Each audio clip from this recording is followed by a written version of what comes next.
இது அரசியல் அமைப்பு இல்ல சார். இது வீலர் பவுண்டேஷன் என்பது அரசியல் படுத்தணும், இன்றைக்கு புதுமையான அரசியல் கொடுக்கணும் என்ற நோக்கத்திற்காக தொடங்கப்பட்ட அமைப்பு. இது இப்போ தொடங்கப்பட்ட அமைப்புல, பாஜக தொடங்கப்பட்ட அமைப்புல கிட்டத்தட்ட தமிழகத்தில் ஒரு 2 ஆட்சி, அது எதுனா சினிமா நடிகர் விஜயோட ஆட்சி நான் பாக்குறேன். ஏன்னு சொன்னா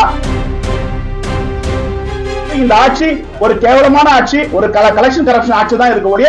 இது மக்களுக்கு எழுச்சி ஏற்படுற ஒரு மாற்றத்துக்கான ஆட்சியை நான் பார்க்கப்படுறேன். இன்னைக்கு அண்ணாமலை இருந்தாருன்னா மிகப்பெரிய விஜய் வந்துட்டு வாய்ப்பு இல்லை. அண்ணாமலை ஓட்டுகள் கூட விஜய் போயிருக்கு. ஆல்ரெடி அவர் ஏற்கனவே இயக்கம் ஸ்டார்ட் பண்ணிட்டாரு. அப்பவே 10 லட்சம் பேர் இருந்தாங்க, இப்பதான் 8 லட்சம் பேர் ஆயிருக்காங்க. இல்ல அப்ப இருந்தது கிட்டத்தட்ட 34,000 பேர் தான் இருந்தது. தொடங்கும் போது 12 மணிக்கு அவர் வாய் பேசின பிறகு 30,000 பேர் தான் இருந்தாங்க. அதுக்கு அடிப்படையில் தொடங்கப்பட்டிருக்கு.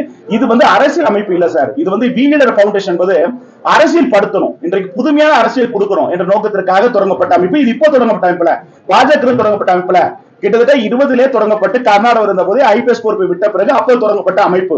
அதனால இந்த குறுகிய நோக்கம் என்ன, இளைஞர்களுக்கு வாய்ப்பு கொடுக்கணும், போதையை ஒழிக்கப்படணும், பெண்களுக்கு சுவிதை கொடுக்கணும், இளைஞருக்கு திறன் மேம்பாட்டை உருவாக்கணும், அரசியல் இளைஞர்களை பக்குவப்படுத்தணும், புதிய தலைமுறையை உருவாக்கணும் என்ற நோக்கத்திற்கு, அதை பயிற்சி கொடுக்கும் நோக்கத்திற்காக தொடங்கப்பட்ட அமைப்பு. காலங்கள் வர தமிழக மக்கள் விஜய் அவர்களை நிறைய எதிர்பார்க்கிறாங்க.